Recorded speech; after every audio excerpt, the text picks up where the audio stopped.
Hello philosophy lovers कम philosophy students, ये हमारी Buddhism की 4th क्लास है आई गेस, और हम कल की ही क्लास से इसे कंटिन्यू करेंगे। तो अगर आपने इससे पहले की जो वीडियोस हैं वो अगर आपने नहीं देखी तो आप प्लीज़ पहले जाके उन वीडियोस को रेफ़र कीजिए।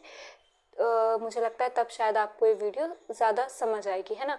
इसके साथ ही हमने जैनिज़्म की जो क्लासेस हैं उसकी भी वीडियोस बनाई हुई हैं, तो अगर आपको जैनिज़्म टॉपिक पढ़ना है तो आप प्लीज़ वो वीडियो जो है वो भी प्लीज़ रेफ़र कर सकते हैं, है ना। ठीक है, बुद्धिज़्म में हमने क्या क्या पढ़ लिया था, तो हम एक बेसिक रिवीजन से ही, जैसा कि हमेशा अपनी क्लासेस शुरू करते हैं, तो हम वैसे ही पढ़ेंगे कि बुद्धिज़्म ने हमें सबसे पहले क्या बताया भाई, 4 नोबल ट्रुथ्स, है ना। कौन कौन से? First that there is suffering, है ना। Then there is cause of suffering, है ना। दुख, दुख समुदाय, then cessation of suffering is possible, है ना।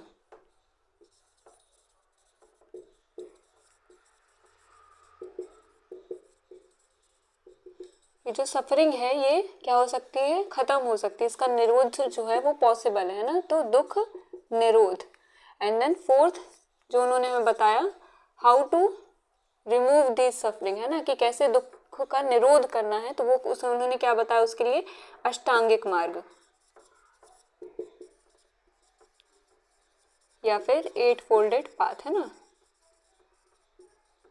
ठीक है, अभी तक हम इसके आगे हमने क्या डिस्कस कर लिया था कि भाई जो सेकंड और जो थर्ड नोबल ट्रुथ है कि that there is a cause of suffering. तो जो भी चीजें एग्जिस्ट कर रही हैं उन सभी का क्या है, कॉज है। और ये जो कॉज है ये कैसा है, डिपेंडेंट है।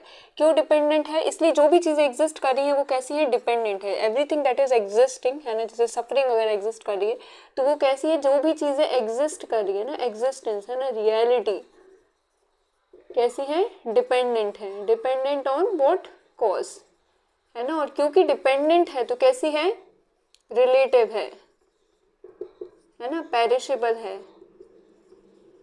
डिस्ट्रक्टिबल है,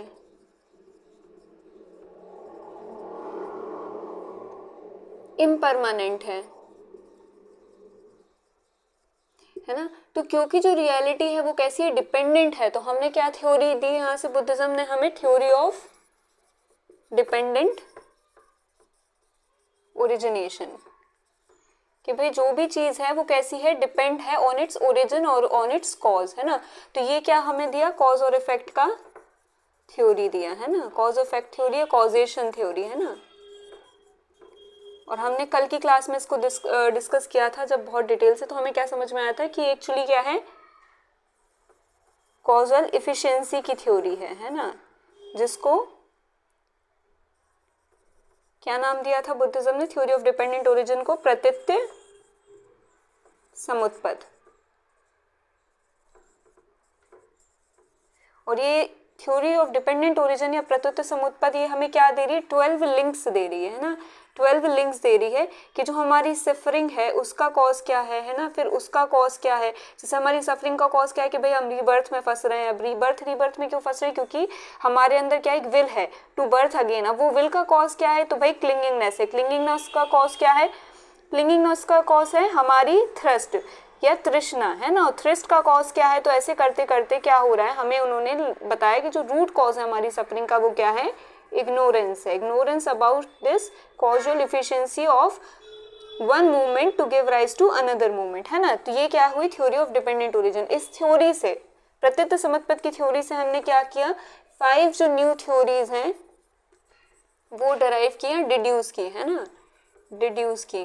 कौन कौन सी, सबसे पहले तो अनित्यवाद, है ना। अनित्यवाद के जो भी रियलिटी है वो कैसी, इम्परमानेंट है, अनित्य है ना। दूसरा चीज हमने क्या, जो भी चीज एग्जिस्ट कर रही है वो क्या कर रही है, it is existing only for a movement, है ना। और ये जो मूवमेंट है ये फिजिकल मूवमेंट की बात नहीं हो रही है, फिजिकल मूवमेंट की बात नहीं हो रही, जैसे सेकंड, है ना। इसको, इस थ्योरी को उन्होंने क्या कहा, क्षणिकवाद, क्षणिकवाद, है ना। तो पहली हो गई अनित्यवाद, दूसरी हो गई क्षणिकवाद, ठीक है। अब क्षणिकवाद जो है या जो क्षण है या ये मूवमेंट है, फिजिकल मूवमेंट, ये सेकंड नहीं है ना, सेकंड मंथ ईयर ऐसा नहीं है। ये जो क्षणिक है कैसा है, मेटाफिजिकल यूनिट है, है ना, मेटाफिजिकल यूनिट है ना, और ये कितनी भी बड़ी है कितनी भी छोटी हो सकती है, क्योंकि एक सेकंड के भी अंदर जो मिलियन सेकंड्स हैं उसमें भी कितने सारे मूवमेंट एग्जिस्ट कर रहे हैं, है ना। तो सेकंड के अंदर भी जो एक तरह से मिली सेकेंड्स हैं और जो कम टाइम उसके अंदर भी कितने सारे मूवमेंट्स हैं वो एग्जिस्ट कर रहे हैं अकॉर्डिंग टू बुद्धा। और एक बहुत बड़ा ईयर है, सपोज कीजिए 7000 ईयर्स के लिए अगर कोई चीज़ एग्जिस्ट कर रही तो वो क्या हो गया, वो भी उसके लिए वन मूवमेंट हो गया, है ना। तो ये जो हमारी एक तरह से फिजिकल यूनिट्स हैं, सेकेंड हुई, मिनट हुई, टाइम हुई, ये जो क्षणिकवादी है उससे रिलेट नहीं कर रहा है, ये उस चीज़ की एग्जिस्टेंस से रिलेट कर रहा है, एक मेटाफिजिकल यूनिट दे रहा है कि जो भी चीज़ है वो उस एक मोमेंट के लिए ही एग्जिस्ट करेगी, ठीक है। ये हमने पढ़ लिया था क्षणिकवाद में। इससे हमने क्या थ्योरी डेराइव की थी क्षणिकवाद से, कि भाई जब क्षणिकवाद को हम कल की ही जो प्रीवियस लेक्चर्स हैं उन्हीं को क्विकली एक बार रिवाइज कर रहे हैं, है ना, कि क्षणिकवाद को जो हम फिनोमिनल वर्ल्ड में अप्लाई करते हैं तो हमारे फिनोमिनल वर्ल्ड में क्या चीज़ें हैं भाई, या तो मैटर है या फिर सोल है ना। तो जब हम क्षणिकवाद की जो थ्योरी उसे मैटर पर अप्लाई करते हैं तो theory of aggregate,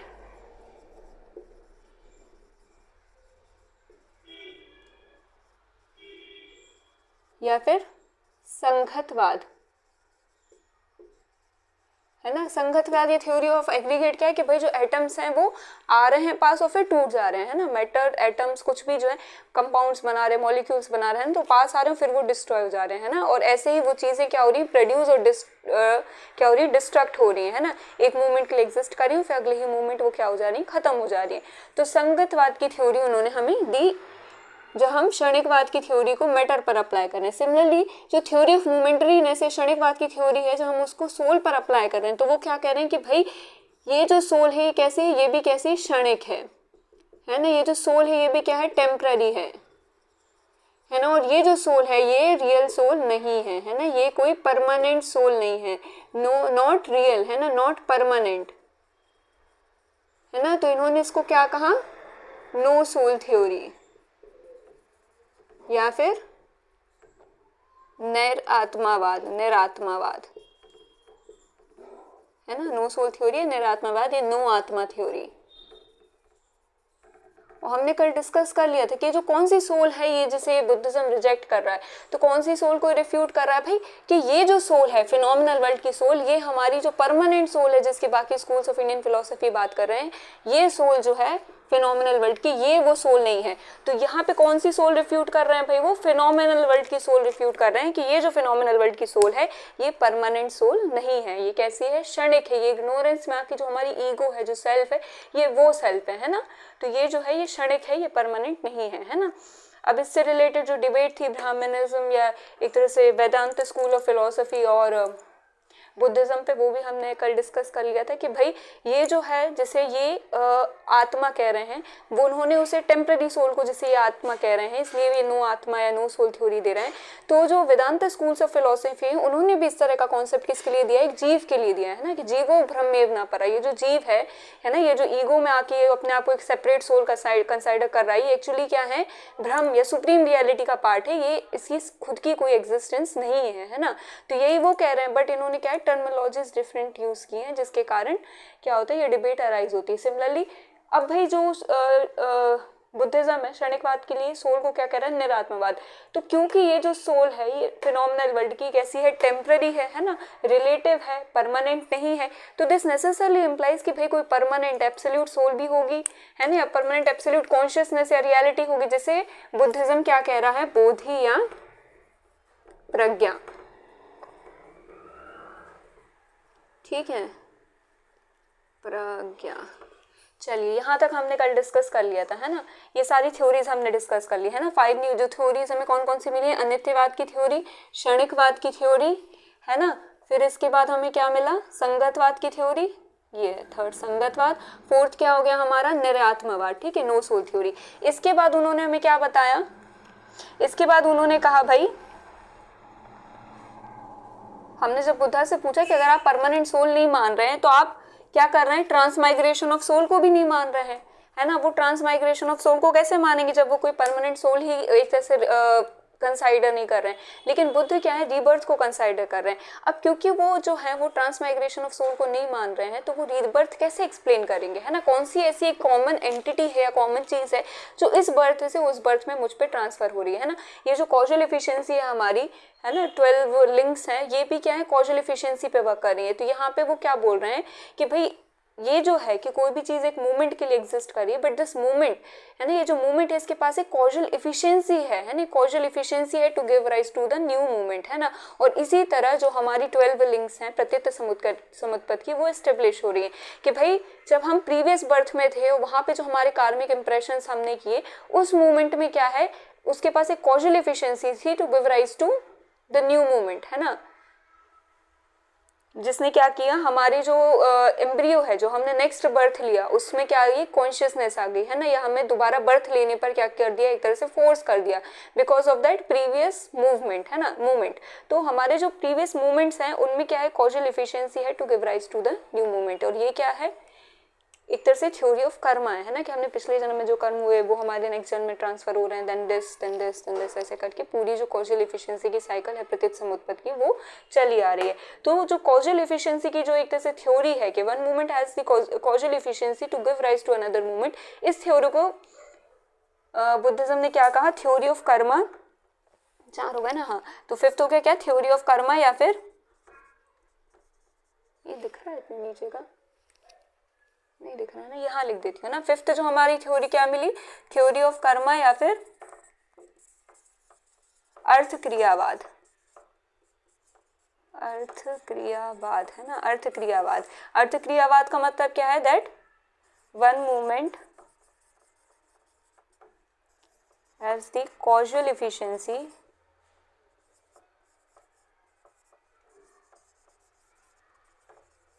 to give rise to, है ना, ये कॉज है, ये जो पिछला मूवमेंट है वो क्या हो रहा है, जैसे कॉज की तरह एक्ट कर रहा है to give rise to effect, है ना। तो इसके पास एक कॉजल एफिशिएंसी है to give rise to new movement.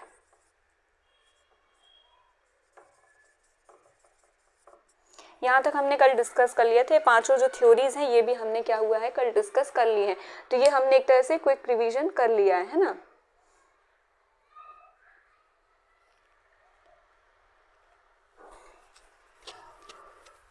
I hope आपको इतना कल की क्लास से याद होगा। अब मैं इसे रब कर सकती हूँ, है ना।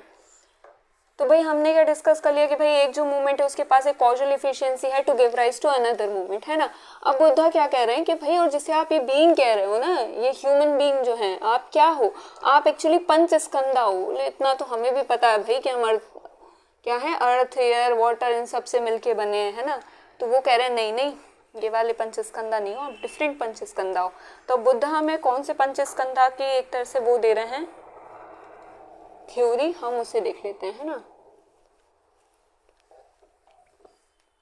बुद्धा क्या कह रहे हैं हमसे कि भाई जो मैन है ना, मैन है एक तरह से ह्यूमन बीइंग है ना। ह्यूमन बीइंग क्या है, एक तरह से कुछ नहीं, कलेक्शन है ना, एक कलेक्शन है किस चीज का, 5 थिंग्स का, है ना, जिसको ये क्या नाम दे रहे हैं, पंच स्कंद, है ना। ये जो पंच स्कंदाज है इनका एक कलेक्शन, एक समूह है, जिसे आप क्या नाम दे रहे हो, एक ह्यूमन बीइंग का नाम दे रहे हो, है ना, एक मैन का नाम दे रहे हो। बोला अच्छा ठीक है, तो अब वो पंच स्कंदा बता रहे कौन कौन से पंच स्कंदा है भाई जिनसे हम मिलकर बने, है ना। तो बुद्धा क्या कह रहे हैं भाई, जो पहला पंच स्कंदा है वो क्या है, रूप या फिर फॉर्म, है ना। जब तक ये फॉर्म नहीं होगा तब तक आप दिखोगे नहीं। अगर आप दिख रहे हो सामने कोई भी चीज, है ना, जैसे हम है, अगर मैं आपको बच्चे से लेके बड़े तक अगर मैं आपको दिख रही हूँ तो मेरा क्या एक फॉर्म है ना, एक अपीयरेंस है। तो पहला क्या चीज हो गई, फॉर्म, है ना, हमारा बॉडी एक तरह से। दूसरी चीज है, देखो अब ये पहला जो है वो फॉर्म या रूप है, और इसके बाद के जो 4 हैं, है ना, 2 3 4 5, ये क्या है, नाम रूप, है ना। इन चारों को क्या कहेंगे, नाम रूप। तो रूप प्लस नाम रूप बन के क्या बन रहा है, ह्यूमन बीइंग बन रहा है, ह्यूमन बीइंग बन रहा है ना, रूप प्लस नाम रूप बन के, ठीक है। अब भाई सेकंड क्या है भाई, नाम रूप में क्या आ गया, तो यहाँ पे आ गया वेदना, है ना, संज्ञा, संस्कार और विज्ञान, ठीक है, ये जो चार है ये क्या हो गए, ये नाम रूप हो गए, है ना। वेदना, संज्ञा, संस्कार और विज्ञान, है ना। वेदना क्या हो गई भाई, वेदना क्या हो गई, वेदना मतलब फीलिंग्स, हमने अभी डिस्कस किया था प्रत्युत्तर समुत्पद में, है ना।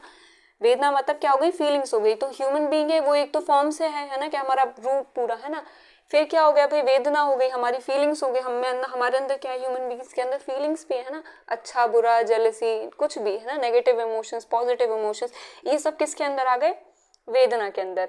अब संज्ञा क्या है भाई, तो संज्ञा क्या है भाई, हमारी एक नेमिंग है ना, एक परसेप्शन है जिससे लोग हमें देख रहे हैं, हम एक तरह से लोगों को देख रहे हैं, है ना। एक परसेप्शन है, नेमिंग है कि हमारी संज्ञा ये है ना, नेमिंग है ना, कि हम अपने आप को ऐसे देख पा रहे हैं, है ना। तो ये क्या हो गई, संज्ञा। अब संस्कार क्या हो जाएगा, संस्कार हमने अभी पढ़ा था, किस चीज में पढ़ा था भाई, हमने 12 लिंक्स में पढ़ा था। संस्कार क्या है, एक तरह से प्रीडिस्पोजिशन है हमारे पास्ट कर्मास का, प्रीडिस्पोजिशन ऑफ पास्ट कर्मास, है ना, या कार्मिक इंप्रेशन, है ना। तो हमें पूर्व जन्म से जो संस्कार मिल रहे हैं ना, एक प्रीडिस्पोजिशन जो क्रिएट हो रहा है पास्ट लाइफ से, वो क्या है, संस्कार है। तो हमारे अंदर क्या क्या आ गया भाई, वेदना आ गई, रूप आ गया, संज्ञा, एक नेमिंग आ गई, है ना, कि हम कुछ हैं, हमारा एक परसेप्शन है ना। और संस्कार क्या आ गए, संस्कार क्या आ गए भाई, जो हमें पिछली लाइफ से या पास्ट कर्मा से जो हमें एक प्रीडिस्पोजिशन मिला है, एक थॉट प्रोसेस मिली है, वो क्या हो गई, संस्कार हो गई। और विज्ञान क्या है, एक कॉन्शियसनेस है ना। हमने एम्ब्रियोइक में जो हमें कॉन्शियसनेस मिलती है ना, तो कॉन्शियसनेस है ना, कॉन्शियसनेस इज विज्ञान। तो जब ये 5 चीजें मिलती हैं, है ना, रूप और नाम रूप, है ना, ये जो 2, 3, 4, 5 है, ये क्या है, नाम रूप है। तो रूप प्लस नाम रूप मिलके क्या बनता है, पंचस्कंदास बनते हैं। और पंचस्कंदा में क्या आ गए, रूप, वेदना, संज्ञा, संस्कार और विज्ञान, है ना। जो भी यूजीसी नेट वाले, उनको ये सीक्वेंस याद रखना बहुत जरूरी है ना, क्योंकि इसी सीक्वेंस में हमें लिख के आना और वो सीक्वेंस ही पूछते हैं। और वैसे भी जब आप आंसर राइटिंग करेंगे, है ना, तब भी आपको ये सीक्वेंस पता होना चाहिए, है ना, क्योंकि कुछ स्टैंडर्ड सीक्वेंसेस हैं, आपको उसको उसी सीक्वेंस में ही हमेशा अपने आंसर्स में या कहीं पर भी मेंशन करना है ना। तो भाई हमने समझ लिया कि ये क्या कह रहे हैं, हम ये हैं, है ना, ये पंचस्कंदा है, वो कह रहा है ना, हम इसके बाहर नहीं है, जो भी है यही है ना। और ऐसा नहीं कि कुछ सोल है, कोई परमानेंट सोल है जिसको मिलके यानी कुछ हो रहा है कि हमारे अंदर है, क्योंकि सोल तो उन्होंने पहले ही रिजेक्ट कर दी है ना, निरात्मवाद, परमानेंट सोल। तो जो पंचस्कंदा है, जो मैन है, वो कुछ नहीं है, वो क्या है, कलेक्शन ऑफ दीज 5 थिंग्स है ना। आप ये सारी चीजें ले आइए और आपको क्या मिल जाएगा, एक ह्यूमन बीइंग मिल जाएगा। ऐसा कौन कह रहा है, बुद्धा कह रहा है, ठीक है। हमने लगभग बुद्धिज्म की जितनी भी एक तरह से फिलॉसफी है वो सब डिस्कस कर लिए। क्या रह गया है, बस क्या रह गया, बस उनका जो 8 फोल्डेड पाथ है ना, वो रह गया है कि उन्होंने अब हमें सफरिंग से रिमूव करने का जो रास्ता बताया है ना, हमारा जो 4th नोबल ट्रुथ है वो क्या है ना। फिर उसी से हम क्या पढ़ेंगे, उनका कॉन्सेप्ट ऑफ निर्वाण पढ़ेंगे, है ना। तो ये एक तरह से बुद्धिज्म की एथिक्स है जिसके थ्रू वो निर्वाण की, सेसेशन ऑफ सफरिंग की बात करेंगे, है ना, कि जब हम ये पाथ जो है ये अपनाएंगे तो क्या होगा, हमारी सफरिंग जो है वो खत्म हो सकती है ना। फिर उसके बाद क्या कॉन्सेप्ट आ जाएगा, निर्वाण का कॉन्सेप्ट आ जाएगा, ठीक है। अब भाई 8 फोल्डेड जो पाथ्स हैं, इनमें भी सीक्वेंस बहुत जरूरी है ना। तो सबसे पहले क्या हो जाएगा, राइट व्यू, है ना। 8 फोल्डेड पाथ्स जो बुद्धा ने दिए हैं, इनमें सबसे पहले क्या है, राइट। देखो ये हमने कॉन्सेप्ट कहाँ पढ़ा था, हमने जैनिज्म में भी पढ़ा था। राइट मतलब सम्यक, है ना। ये जो हमारे पास अभी जो व्यू है, जो परसेप्शन है, वो कैसा है, वो अभी उतना एक तरह से एरर फ्री नहीं है ना, बट हमें बिल्कुल राइट चाहिए, राइट व्यू चाहिए, ठीक है, ठीक है। सम्यक दृष्टि कहते हैं इसे।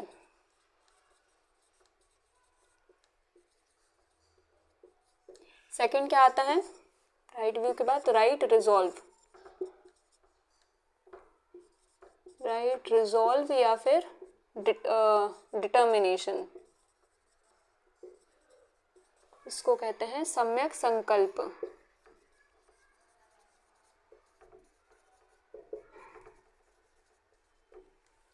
फिर थर्ड क्या आ गया, आप देखो इन्होंने कैसे समझा रहे हैं हमें कि सबसे पहले हमें क्या करना है, सबसे पहले हमें एक सम्यक दृष्टि रखनी है, हमें क्या करना है, एक सही चीज, सही रियलिटी को देखना है ना। हमें पता होना चाहिए कि जितनी भी चीजें ये कैसी क्षणिक है, हमें पता होना चाहिए कि जो भी रियलिटी है, जो भी वर्ल्ड है, ये क्या है, क्लिंगिंगनेस को बढ़ा रहा है, अटैचमेंट को बढ़ा रहा है, थ्रस्ट को बढ़ा रहा है ना। ये एक्चुअली क्या है, सिर्फ पंच स्कंदाज है जो ह्यूमन बींग्स है ना। और ये जो मैटर है ये भी कैसा है, क्षणिक है, जो सोल है वो भी कैसी है, क्षणिक है। ये पूरी जो रियलिटी है वो कैसी है, क्षणिक है, सिर्फ एक मोमेंट के लिए एग्जिस्ट कर रही है। और ये क्या कर रही है, हमें एक विल में, क्लिंगिंगनेस में, थ्रस्ट में डाल रही है ना, जिसके कारण हम जो साइकिल ऑफ बर्थ रीबर्थ में फंसे हुए हैं। राइट व्यू का और क्या मतलब है कि हमें पता होना चाहिए कि संसार में कुछ नहीं सिवाय दुख के, है ना। तो ये जो रियलिटी है ना, ये हमें क्या होनी चाहिए, सही तरीके से दिखनी चाहिए। हमें पता होना चाहिए कि रियलिटी का सही रूप या स्वरूप क्या है, सफरिंग है ना। अब क्या हो गया, हमने जब रियलिटी का सही स्वरूप देख लिया तो हमने क्या किया भाई, हमने एक तरह से संकल्प लिया। जैसे हम पता चल जाता ना कि अरे ये तो कुछ नहीं, अब मुझे समझ आ गया है कि पूरी सिचुएशन कैसी ऐसी है। तो उसके बाद मैं क्या करूंगी, मैं एक राइट डिटर्मिनेशन करूंगी, एक राइट रिजॉल्व, एक संकल्प लूंगी, है ना, कि नहीं अब मैं क्या करूंगी, अब मैं इससे हटके, अब क्योंकि मैं रियलिटी को देख चुकी हूँ तो अब मैं क्या करूंगी, मैं ऐसे एक्शंस लूंगी, मैं ऐसे काम करूंगी कि क्या करूंगी, मैं अपने आप को जो विल है, जो क्लिंगिंगनेस है, जो भी मुझे साइकिल ऑफ बर्थ रीबर्थ में फंसा रही हूँ, उन सब से मैं दूर हो जाऊंगी, है ना। अब मैं क्या करूंगी, ऐसे संकल्प लूंगी सबसे पहले, है ना। जैनिज्म में भी कॉन्सेप्ट है ना, समरंभ समारंभ आरंभ, है ना, कि जब भी आप कोई चीज आरंभ कर रहे हैं तो उससे पहले आप क्या करेंगे, आप संकल्प लेंगे, है ना। फिर उसके बाद क्या करेंगे, आप उसके लिए सामग्री जुटाएंगे, है ना, तैयारी करेंगे, फिर आप उस काम को शुरू करेंगे। समरंभ समारंभ आरंभ, है ना। तो सिमिलरली ये कह रहे हैं कि जब भी आप आगे जो भी एक्शन लेंगे, आप सबसे पहले क्या करेंगे, एक संकल्प लेंगे कि अरे मुझे ऐसा करना है ना, क्योंकि मैंने रियलिटी का जो सही एक तरह से रूप है वो देख लिया, है ना। तो सबसे पहले क्या आ गया, राइट व्यू, सम्यक संकल्प, सम्यक दृष्टि, ठीक है। फिर क्या आ गया, राइट रिजॉल्व या राइट डिटर्मिनेशन विच इज सम्यक संकल्प, संकल्प, ठीक है। अब क्या आ जाएगा, अब हमने संकल्प ले लिया तो हम क्या कहेंगे, राइट स्पीच, है ना, जिसको वो बोलते हैं सम्यक वक, है ना। वक मतलब बोलना, है ना, तो अच्छे वचन बोलना, है ना। तो क्या हो गया, राइट स्पीच हो गया, है ना, कि अब मैं अच्छी चीजें जो है उससे वही बोलूंगा, है ना, जो राइट है, जो ट्रुथ है, सिर्फ उसे ही बोलूंगा, है ना। अब मैं क्या बोलूंगा, झूठ नहीं बोलूंगा, है ना। अब मैं वर्ल्ड के साथ अटैचमेंट में नहीं आऊंगा, अब मैं अपनी ग्रीड के लिए, है ना, विल के लिए, क्लिंगिंगनेस के लिए, थ्रस्ट के लिए क्या करूंगा, ट्रुथ से नहीं हटूंगा, है ना। अब फोर्थ क्या हो गया कि भाई वर्ड्स क्या है, वर्ड्स तो कुछ भी नहीं है तब तक जब तक हम उन पे क्या करें, एक्शंस ला ले, है ना। तो सम्यक वक्त के बाद क्या आएगा, या राइट स्पीच के बाद क्या आएगा, राइट कंडक्ट, है ना। यही हमने उसमें पढ़ा था कि भाई सम्यक दृष्टि और सम्यक ज्ञान जो है वो कुछ नहीं है तब तक जब तक आप सम्यक क्या नहीं करते, सम्यक दर्शन, सम्यक ज्ञान, सम्यक चारित्र, है ना। जब तक आपके कंडक्ट में, आपके पास राइट कंडक्ट नहीं आता, आपके चारित्र में वो चीजें इनकॉर्पोरेट नहीं होती, तब तक जो सम्यक दर्शन और जो सम्यक ज्ञान है उनका कोई मतलब नहीं है ना। तो सिमिलरली यहाँ पर भी बुद्धिज्म में क्या आ रहा है कि राइट स्पीच का कोई मतलब नहीं है, उस संकल्प का भी कोई मतलब नहीं, आपने रियलिटी देख ली उसका भी कोई मतलब नहीं तब तक जब तक आप उस पर राइट कंडक्ट नहीं करते हैं। क्या आ गया हमारा भाई, फोर्थ आ गया राइट कंडक्ट, ठीक है। अब क्या आएगा, राइट कंडक्ट तो करना ही है, लेकिन अब हम संसारिक व्यक्ति हैं भाई, है ना। तो हम संसारिक व्यक्ति, अच्छा इसको क्या कहते हैं, सम्यक कंडक्ट को कहते हैं सम्यक कर्म कर रहे हैं तो कर्मंत कहते हैं इसको, कर्मंत, है ना। वक हो गया स्पीच, है ना, कर्मंत कर्मा या एक्शंस, ठीक है, कंडक्ट, है ना। ये तो याद ही, संकल्प मतलब रिजॉल्व, है ना, और दृष्टि मतलब देखना, तो व्यू, है ना, ऐसे याद हो सकते हैं आपको इनके जो हिंदी वर्जन है। अब भाई हमने कंडक्ट करेंगे तो हम कहाँ कंडक्ट करेंगे, तो हम अच्छी एक तरह से जिंदगी अच्छी क्या होगा, राइट कंडक्ट के बेसिस पे जीवन यापन करेंगे। तो क्या आएगा, राइट लाइवलीहुड, क्या आ गया हमारा, फिफ्थ जो है राइट लाइवलीहुड, है ना। राइट लाइवलीहुड का क्या मतलब हो गया, आजीविका, है ना, अजीव, सम्यक अजीवक, आजीविका,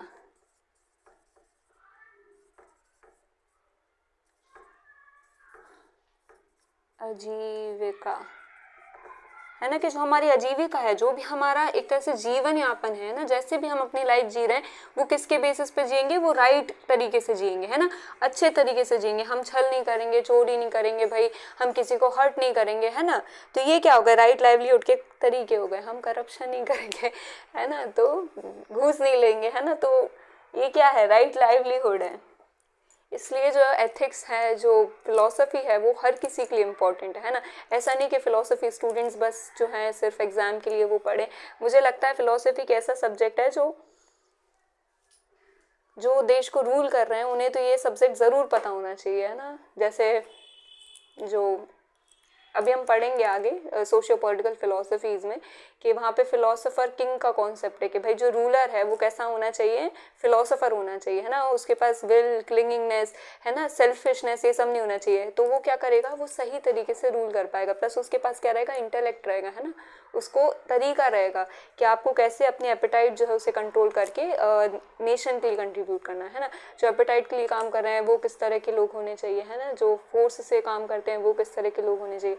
तो ये सब चीज़ें हम पढ़ेंगे जब हम सोशियो पॉलिटिकल फिलोसफी पढ़ेंगे, है ना।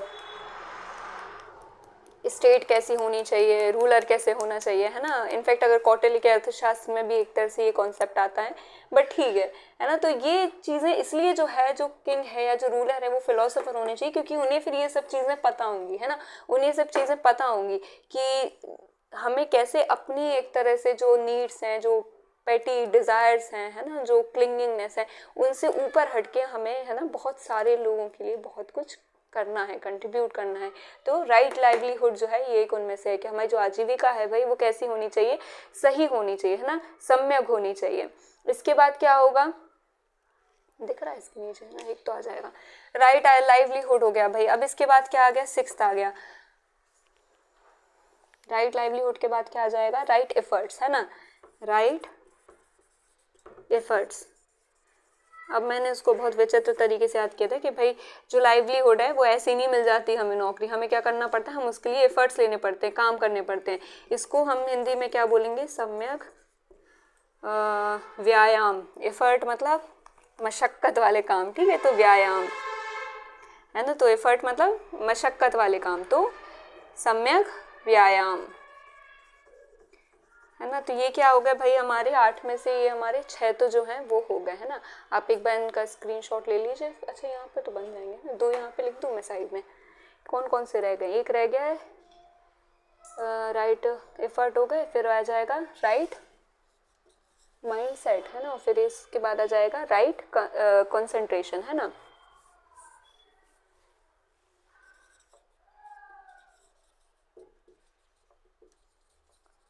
राइट माइंडसेट कि हमारी जो सोच है वो सही होनी चाहिए। सोच को उन्होंने क्या नाम दिया है, स्मृति, है ना। फिर राइट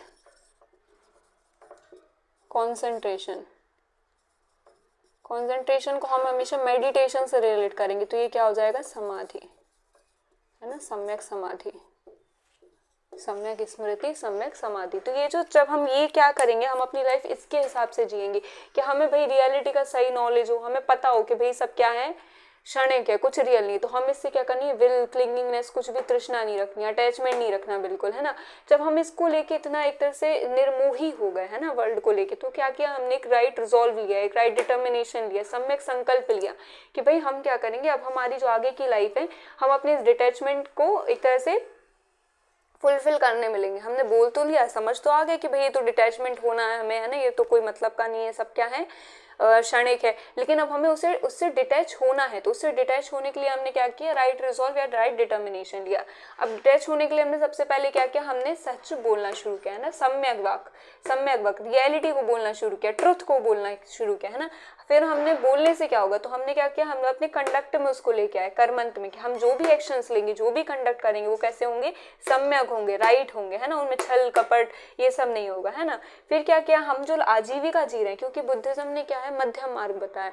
वो आपको ये नहीं बोल रहे कि आप जंगल जाके तपस्या करने लगे, हालांकि मॉन्क का कॉन्सेप्ट है उनके यहाँ भी, बट है ना, बहुत ही कठोर तपस्या नहीं। जैसे जैनिज्म जो है, स्पेशली जो दिगंबर सेक्ट है जो जैनिज्म का, है ना, वो किसी भी चीज को एक तरह से अपने आप को किसी भी चीज पे डिपेंड नहीं होने दे रहे, है ना। उन्होंने इनफैक्ट क्लोथ्स तक को जो है त्याग दिया, है ना। बाकी सब तो ठीक ही है, जितनी भी संसार की चीजें हैं वो नहीं है, मतलब इतना सा कपड़ा भी आपके पास नहीं होना चाहिए, है ना। अगर जो इतना सा भी कपड़ा है वो कैसा है आपके ऊपर, एक तरह से बोझ है ना, एक आपको आवरण है ना, और वो जब तक है आप क्या करेंगे, आप सम्यक दृष्टि सम्यक ज्ञान प्राप्त नहीं कर पाएंगे, है ना। तो सम्यक चारित्र में जो दिगंबर सेक्ट के जो साधु हैं, मुनि महाराज हैं, तो वो क्या करते हैं, वो इतना कपड़ा भी कहते हैं कि जब तक इतना कपड़ा भी, एक हाथ का कपड़ा भी आपके शरीर पे है ना, जो उनमें एलक छुल्लक जी होते हैं, तो वो थोड़े से वस्त्र लिए होते हैं, तो वो कहते हैं कि अगर आपके पास इतना भी कपड़ा है तो भी क्या है, आप सम्यक जो ज्ञान है या सम्यक जो फेथ है ना, उसको आप अचीव नहीं कर पाएंगे, है ना। बट बुद्धिज्म क्या है, वो इतना ज़्यादा एक तरह से बिल्कुल कठिन जो तपस्या होती है उसको बिलीव नहीं करता है, वो क्या करता है, वो मध्यम मार्ग पे बिलीव करता है। तो वो कह रहे हैं कि आपकी जो आजीविका है ना, आप जो लाइवलीहुड जैसे भी आप जी रहे हैं, आप क्या करेंगे, आप उसमें ही क्या करेंगे, राइटियसनेस या सम्यक दृष्टिता, एक सम्यक व्यू लाने की कोशिश करेंगे, है ना। आपको लाइवलीहुड जो जीना है वो सही तरीके से जीना है ना, आपको करप्शन नहीं करना, आपको चोरी नहीं करनी, आपको झूठ नहीं बोलना है ना। तो जो आप लाइवलीहुड कर रहे हैं ना, जिस चीज़ से आप पैसा कमा रहे हैं, आप उसमें भी क्या करेंगे, सही तरीकों को अपनाएंगे। अब जो आप एफर्ट्स ले रहे हैं ना उस लाइवलीहुड को कमाने के लिए, उस वो तरीके भी कैसे होंगे, वो सही होंगे, है ना, राइट वे आया। फिर भाई जब हमने अपनी जो लाइफ है वो इन बेसिक प्रिंसिपल्स पे डाल दी, तब हम क्या करेंगे कि हमारी जो थिंकिंग है हम उसे भी क्या करेंगे, सम्यक बनाएंगे, है ना। हमारा जो माइंड सेट है उसे भी हम क्या बनाएंगे, सम्यक बनाएंगे, ठीक है। अब क्या आ गया भाई, अब आ गया राइट कंसंट्रेशन। तो हम क्या करेंगे, फिर लास्ट में जाके क्या कर लेंगे, राइट कंसंट्रेशन या फिर समाधि ले लेंगे, सम्यक समाधि, है ना, मेडिटेशन, है ना। तो ये जो है, जब हम कंसंट्रेट करेंगे तो सम्यक समाधि कहलाएगी, है ना। इसमें भी हम क्या करेंगे, सही तरीके से करेंगे। ऐसा नहीं कि हम समाधि में बैठे हैं, है ना, कंसंट्रेशन कर रहे हैं, मेडिटेशन कर रहे हैं, और हम क्या सोच रहे हैं, यार पता नहीं आज शाम को खाने में क्या बनेगा, है ना। तो सम्यक तरीके से करनी है ना, हमें इस रियलिटी से जो हमें दिखाई गई है सम्यक व्यू की तरह, हमें इसको याद रखते हुए, है ना, बाकी के स्टेप्स लेने। तो ये क्या हो गया भाई, अष्टांगिक मार्ग हो गया, है ना, या फिर 8 फोल्डेड पाथ हो गए। तो जब हम क्या कह रहे हैं बुद्धा के, जब हम इन 8 फोल्ड जो पाथ्स हैं ना, 1 2 3 4 5 6 7 8, है ना, जब हम इनको क्या करेंगे, फॉलो करेंगे, तो क्या होगा, हमारी जो विल है नेक्स्ट बर्थ में आने की वो खत्म हो जाएगी, है ना। और जो हम साइकिल है वो हमारी 12 डिपेंडेंट ओरिजिन की जो 12 लिंक्स हैं, क्या होगा, हम उनसे फ्री हो जाएंगे, है ना। तो हम सफरिंग से फ्री हो जाएंगे, है ना, दुख निरोध, और दुख निरोध का ही तो मार्ग है अष्टांगिक मार्ग, है ना। तो दुख से क्या हो गए, हम फ्री हो गए, क्या हो गए, दुख से हम निरोध प्राप्त कर लिया, हमने निरोध प्राप्त कर लिया, ठीक है। और जब हमने दुख से निरोध प्राप्त कर लिया, है ना, इन 8 फोल्डेड पाथ से क्या हुआ, हम सफरिंग से फ्री हो गए, और उससे क्या हुआ, हमें क्या प्राप्त हो गया, निर्वाण प्राप्त हो गया। हम किस स्टेट में चले गए, बोधि और प्रज्ञा की, और हमें क्या मिल गया, निर्वाण प्राप्त हो गया। अब निर्वाण को जो हम जैनिज्म में पढ़े थे, तो उन्होंने आपको किस तरह बताया था कि भाई जीव जैसे ही केवल्य ज्ञान प्राप्त करेगा, केवल ही बनेगा, वो कहाँ चला जाएगा, सीधे सिद्धशिला में, लोक आकाश से ऊपर जो आकाश है वहाँ सिद्धशिला है, और वो अनंत काल के लिए, हमेशा के लिए, फॉर इटर्निटी कहाँ हो जाएगा, सिद्धशिला में विराजमान हो जाएगा, ठीक है। अब बुद्धा से हमने जब पूछा भाई आपका क्या कंसेप्ट है निर्वाण का, है ना, तो निर्वाण का मतलब क्या है, क्या मिलेगा, कैसे होगा, सेसेशन ऑफ सफरिंग के बाद कैसी अनुभूति होगी, अनंत चतुष्टय बन जाएगा क्या वो भी। तो बुद्धा कह रहे हैं स्पेकुलेशंस में मत जाओ, है ना। अब वो निर्वाण के बारे में हमें थोड़ा बहुत जो बता रहे हैं ना, जब उनको पुश कर रहे हैं कि भाई कुछ तो बता दो, हम इतनी कठिन तपस्या करेंगे, हम ये 8 फोल्डेड पाथ्स जो हैं इनको फॉलो करेंगे, तो निर्वाण के बारे में हमें कुछ तो बताओ जो हमें अचीव करनी है। तो वो हमें निर्वाण के बारे में क्या बता रहे हैं, हम थोड़ा सा वो डिस्कस कर लेंगे, है ना। तो ये क्या हो गई, जैन एथिक्स बुद्धिज्म की एथिक्स हो गई, है ना, और इसके साथ बुद्धिज्म का जो निर्वाण का कॉन्सेप्ट है हम वो शुरू कर रहे हैं, है ना। अब भाई जो बुद्धिज्म है उसका निर्वाण का कॉन्सेप्ट वो क्या बता रहे हैं कि निर्वाण क्या है। तो निर्वाण को बुद्धिज्म क्या बोल रहे हैं, निर्वाण इज लाइक ब्लोइंग आउट। अब इतना तो भाई सिर्फ बुद्धा ही हमें समझा सकते हैं ना, ब्लोइंग आउट का क्या मतलब है। तो बुद्धा कह रहे हैं कि आप ऐसे देखिए कि जो एक लैंप है ना, एक दीपक है जो जल रहा है, और जलने के बाद क्या हो रहा है, वो दीपक अपने आप क्या हो रहा है, एक्सटिंग्विश हो जा रहा है ना, कहीं चला जा रहा है। जैसे उसने अपनी जो ऑयल है ना, जो वैक्स है, अपनी जो ऑयल है, जो वैक्स है, उसे कंज्यूम कर लिया है ना, वो क्या हुआ, वो अपने आप कहीं एक्सटिंग्विश हो गया, क्या हो गया, ब्लोन आउट हो गया। ठीक है, तो निर्वाण भी ऐसा ही है कि जैसे ही आपने अपनी विल, क्लिंगिंगनेस है ना, इन सबको last of the last fruit जो है आपके कार्मिक इंप्रेशंस के, जो प्रीवियस लाइफ के जो चले आ रहे हैं ना, उसको आपने जैसे ही क्या कर लिया, जैसे ही आपने उसे कंज्यूम कर लिया, जैसे ही वो कैसे हो गए, एग्जॉस्ट हो गए, तो आप भी क्या हो गए, ब्लोन आउट हो गए, लाइक दैट फ्लेम और दैट लैम्प, है ना। तो blown out is like extinguishing of fire.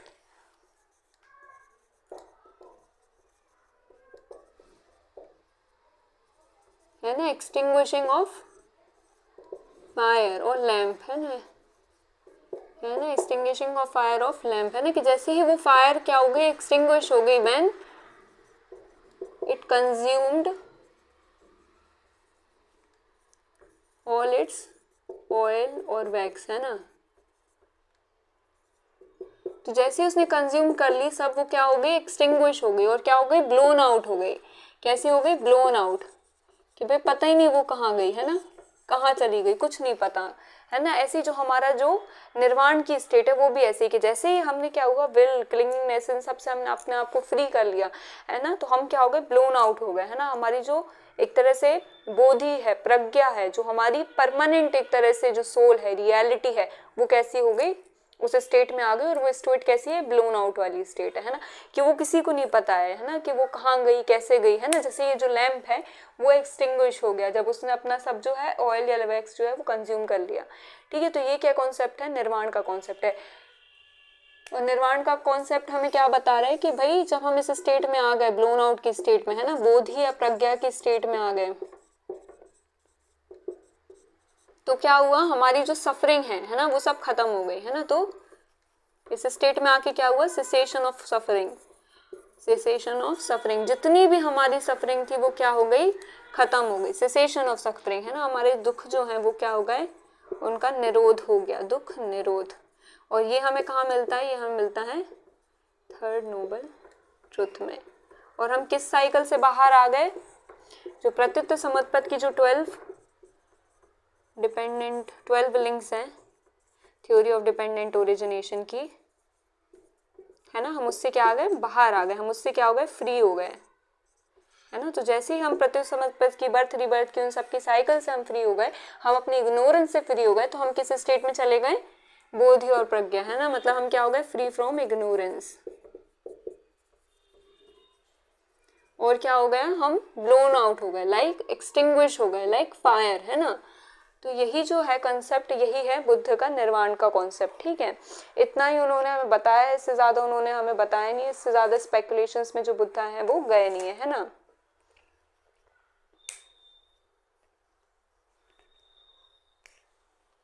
ठीक है, तो हमने निर्वाण खत्म कर लिया है बुद्धिज्म का, हमने जैनिज्म बुद्धिज्म का जो एथिक्स है वो खत्म कर लिया है ना। उनकी जो बेसिक थ्योरीज हैं हमने लगभग वो सभी खत्म कर लिए है ना। प्रतीत समुत्पत्ति, क्षणिकवाद, निरात्मवाद, है ना, संगतवाद, अनित्यवाद, है ना, और क्या रह गया, ये सारी थ्योरीज हमने खत्म कर ली। उनका थ्योरी ऑफ जो कर्म है वो भी हमने देख लिया है। उन्होंने जो एक तरह से सेसेशन ऑफ सफरिंग है, वो कैसी स्टेट है निर्वाण की, वो हमने डिस्कस कर ली है। अब वो हम कैसे अचीव करेंगे, तो उन्होंने जो 8 फोल्डेड पाथ्स है हमने वो डिस्कस कर लिए हैं। ठीक है, तो बुद्धिज्म का ऑलमोस्ट जितना भी है हम सब डिस्कस कर चुके हैं। अब हमारे सिर्फ 2 टॉपिक्स रह गए हैं। एक है बुद्धिज्म का एक मोटा मोटा एक तरह से क्रिटिज्म्स जो आते हैं क्षणिकवाद के, है ना, और प्रतीत समुत्पत्ति के, उनके निर्वाण के कॉन्सेप्ट के, है ना, उनके निरात्मवाद जो है थ्योरी, उसके कुछ क्रिटिज्म्स हैं, तो हम वो डिस्कस करेंगे। फिर इसके साथ जो है स्कूल्स ऑफ बुद्धिज्म जो है, इससे भी बहुत क्वेश्चन आते हैं। यूपीएससी सीएससी में थोड़े कम आते हैं, वो इतने ही आते हैं ना, थोड़ा क्रिटिसिज्म हमें और ऐड करना है, बट इससे ज़्यादा उतना डिटेल में स्कूल्स ऑफ फिलोसफी, स्कूल्स जो हैं बुद्धिज्म के, उससे क्वेश्चंस नहीं आते हैं फॉर यूपीएससी सीएससी, है ना। बट जो एमए जो स्टूडेंट्स कर रहे हैं, या फिर जो नेट या यूजीसी के लिए बच्चे जो प्रिपेयर कर रहे हैं ना, यूजीसी नेट या नेट जेआरएफ के लिए जो स्टूडेंट्स प्रिपेयर कर रहे हैं, तो उनके लिए जो स्कूल्स हैं बुद्धिज्म के, है ना, वो एक इम्पॉर्टेंट टॉपिक है, तो हम उसे सेपरेट वीडियो में कवर करेंगे। इसके साथ हम अभी इस वीडियो में क्या लेके आ रहे हैं, हम क्रिटिसिज्म्स और कवर कर ले रहे हैं ना। तो जो यूपीएससी सीएसई वाले स्टूडेंट्स हैं उनके लिए एक तरह से आज की जो क्लास है वो फाइनल क्लास रहेगी, है ना। अगर आपको स्कूल्स ऑफ बुद्धिज़्म्स को भी डिटेल में पढ़ना है ना, महायान फिर हिनायान महायान के भी अंदर अलग अलग स्कूल्स हैं, है ना, विज्ञानवाद है, शौतर्णिका है ना। तो ये जो 4 एक तरह से स्कूल्स हैं उनको हम डिटेल में थोड़ा डिस्कस करेंगे। उनकी फ़िलॉसफीज़ जो हैं वो किस तरह से मान रहे हैं ना, वो हम थोड़ा डिटेल में डिस्कस करेंगे। उनके फाउंडर्स डिस्कस करेंगे, है ना, बेसिक फिलोसफी फाउंडर्स, है ना, ये हम थोड़ा बहुत डिस्कस करेंगे in our next video. But फिलहाल इस वीडियो में हम क्या डिस्कस करने वाले हैं, एक और टॉपिक जो रह गया है हमारा वो है क्रिटिसिज्म्स का, है ना। आई थिंक वो लास्ट टॉपिक होगा। हाँ, तो आप इसको एक बार स्क्रीनशॉट ले लीजिए, फिर हम क्या कर रहे हैं, क्रिटिसिज्म्स जो है उसको कवर कर रहे हैं।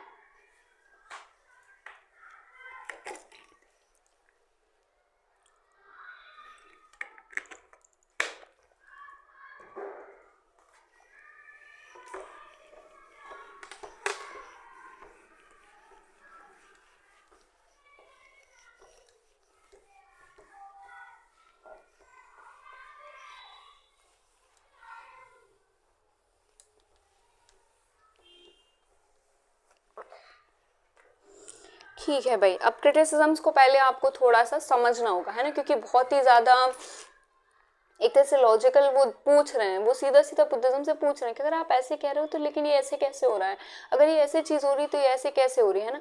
तो ये थोड़े से क्या होता है, समझने में थोड़ी सी दिक्कत करते हैं अगर आप इनको उनके लॉजिक से समझने की कोशिश नहीं कर रहे जिन्होंने एक्चुअली ये क्रिटिसिज्म्स दिए हैं, है ना।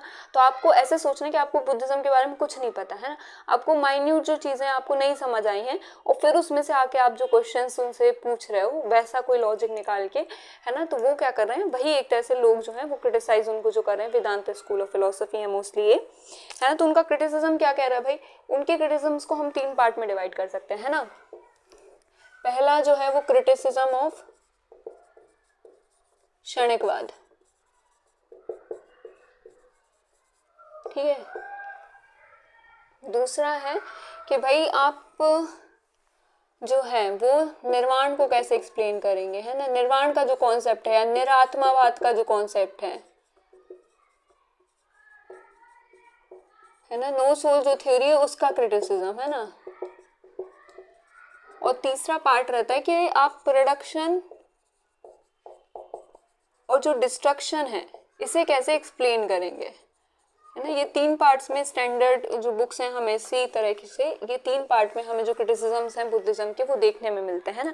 जो भी क्वेश्चन आपसे पूछा जा रहा है ना, आप उसके बेसिस पे आपको आ रहा है, आप उसी के बेसिस पे आप उसका क्रिटिसिज्म कर सकते हैं ना। जैसे अगर क्षणिकवाद का क्वेश्चन है तो आप क्षणिकवाद के क्रिटिसिज्म उठा लेंगे, है ना। अगर जैसे आपने निरात्मवाद या बॉन्डेज लिबरेशन की बात चल रही तो आप उसका क्रिटिसिज्म उठा के, है ना, अपने आंसर को इनरिच कर सकते हैं, है ना। सिमिलरली अगर प्रोडक्शन डिस्ट्रक्शन की मतलब प्रोडक्शन डिस्ट्रक्शन भी एक तरह से थ्योरी ऑफ मोमेंटरीनेस या जो प्रत्यक्ष समुत्पत्ति है उसके एक तरह से एड अप हो सकता है ना उसके क्रिटिसिज्म्स में। चलिए हम क्या करते हैं, सबसे पहले हम क्षणिकवाद के जो क्रिटिसिज्म उन्होंने दिए हैं कि भाई उन्हें समझ में नहीं आ रहा कि भाई जो चीज़ है या जो मूवमेंट जो भी एग्जिस्टिंग चीज़ है वो कैसे एक मूवमेंट के लिए एग्जिस्ट कर रही है ना, और वो कैसे क्या कर रही है, एक दूसरे वो एक तरह से कॉज बन जा रही है टू क्रिएट अनदर मूवमेंट, है ना। तो वो पूछ रहे हैं कि भाई ये तो एक मूवमेंट के लिए एग्जिस्ट की है ना, a thing existed only for a moment, है ना, when and how it created or gave rise to another moment, है ना। तो ये कब बन गई, इसने दूसरा जो मूवमेंट है वो कब क्रिएट किया, कैसे क्रिएट किया, इनको ये समझ में नहीं आ रहा। तो पहला तो यही है कि भाई एक ही मूवमेंट के लिए एग्जिस्ट करी ना, ये आई और क्या हो गई, चली गई। तो इसने ये जो दूसरा मूवमेंट इसको कब एक तरह से क्रिएट किया, है ना, कब किया और कैसे किया, हमें समझ में नहीं आ रहा है। सेकेंड ये चीज़ क्या पूछ रहे हैं, सेकेंड चीज़ ये पूछ रहे हैं कि अगर आप ये कह रहे हैं कि भाई ये मूवमेंट पूरा बना है ना, ये चीज़ इस मूवमेंट तक पूरी डेवलप हुई और फिर इसने क्या किया, एक दूसरे मूवमेंट को राइज किया और फिर उसके बाद ही गया, है ना। वो उनसे पूछ रहे हैं कि आप हमें बताओ कि क्या हुआ। तो पहला वाला तो मुझे समझ में नहीं आ रहा कि अकेले आके अकेले चला गया, तो इसने दूसरा कब बनाया होगा, है ना। अगर आप ये कह रहे हो कि आया इसने दूसरा मूवमेंट क्रिएट किया और फिर ये चला गया, है ना, जब ये दो मूवमेंट क्रिएट हो गया। लेकिन इस पर्टिकुलर सिचुएशन में, इस पर्टिकुलर टाइम पीरियड में जब ये फुली डेवलप होगा और ये इसको बना रहा होगा, तो इस पर्टिकुलर मूवमेंट में क्या हो रहा होगा, 2 मूवमेंट्स एग्जिस्ट कर रहे होंगे, है ना। इस पर्टिकुलर मूवमेंट में क्या होगा, 2 मूवमेंट एग्जिस्ट कर रहे, एक ही है ना। तो ये क्या हो गए, 2 मूवमेंट एग्जिस्ट हो गए इस पर्टिकुलर मूवमेंट में। लेकिन एक पर्टिकुलर जो मूवमेंट है वो क्या होता है, सिर्फ एक ही मूवमेंट में क्या करता है, एग्जिस्ट करता है, या सिर्फ एक ही मूवमेंट एग्जिस्ट करता है ना। जो चीज है वो क्या कर रही है, सिर्फ एक मूवमेंट के लिए एग्जिस्ट कर रही है। लेकिन यहाँ पे क्या हो रहा है, 2 मूवमेंट हो गए, है ना, कि एक पहले ये बनी इस मूवमेंट तक के लिए और फिर इसने क्या किया, दूसरा जो मूवमेंट था उसे राइज किया, कि भाई वो विल भी थी और फिर वो विल तब तक बनी रही जब तक क्या किया, उसने हमें रीबर्थ में नहीं डाल दिया। तो इस पर्टिकुलर मूवमेंट में क्या हुआ, इस पर्टिकुलर सिचुएशन में क्या हुआ कि विल भी एग्जिस्ट करी और क्या हुआ, रीबर्थ भी हो गया, है ना। ऐसा वो लोग पूछ रहे हैं कि भाई ये जो मूवमेंट, ये दो मूवमेंट के लिए एग्जिस्ट कर गया, ऐसा है क्या, है ना। तो इससे क्या होगा, आपकी जो क्षणिकवाद की थ्योरी है वो कैसी हो जाएगी, इनकंसिस्टेंट हो जाएगी, है ना। अब उन्हें समझ में नहीं आ रहा है कैसे काम कर रहा है ना। अब उन्होंने तीसरी चीज क्या पूछी, अभी मैं यहाँ पे लिख देती हूँ ना, ये हम जब डिटेल में डिस्कस करेंगे तो हम ये रब कर देंगे, है ना। अभी आप इसी को यहाँ से कंटिन्यू समझिए, ठीक है। तो ये पहली चीज उन्होंने पूछी, ये दूसरी चीज उन्होंने पूछी कि भाई ऐसा हो रहा है क्या। अब वो तीसरी चीज पूछ रहे हैं कि ऐसा हो सकता है क्या, कि मतलब वो जो चीज है वो शायद अपने आप ही आ जा रही होगी, जो इफेक्ट है वो कैसा है, अपने आप ही आ जा रहा होगा, है ना। यहाँ पे जो चीज है वो उसको राइज ही नहीं कर पा रही होगी, ये अपने आप आ जा रहा है क्या, तो ये भी पॉसिबल नहीं। क्यों, क्योंकि भाई जो भी चीज है ना, जो भी एक मूवमेंट एग्जिस्ट करेगा, it must be dependent on a cause, और it should have a cause, है ना। इसके पास एक कॉज होना चाहिए, एक एंटीसीडेंट होना चाहिए टू एग्जिस्ट, है ना। इसका एंटीसीडेंट कहाँ होगा, लेकिन अगर अपने आप ही आ गई, है ना, इसको यहाँ पे जो कोई जो चीज थी उसकी जरूरत ही नहीं है, ये अपने आप ही आ गई, अगर ऐसा है ना। और अगर ये दोनों है कि भाई ये बना और फिर ये बना, तो यहाँ पे क्या हो रहा है, 2 मूवमेंट एग्जिस्ट कर रहे हैं। अच्छा, अब वो क्या बोल रहे हैं, देखो भाई, अब उन्होंने सबसे पहले क्या बोल दिया कि जो चीज है ना, या तो वो क्या हो रही है, ऐसे आ रही है कि वो आई और वो गई, है ना। इसने दूसरे को कब बनाया, कैसे बनाया, मुझे ये समझ में नहीं आ रहा, है ना। फिर उन्होंने सेकंड क्वेश्चन क्या पूछा, उन्होंने सेकंड क्वेश्चन जो पूछा बुद्धा से वो ये कह रहे हैं कि ऐसा होगा, या फिर कि भाई ये पूरी फुली डेवलप हुई और फिर क्या हुआ, उसने इस मूवमेंट को राइज किया और फिर ये चली गई।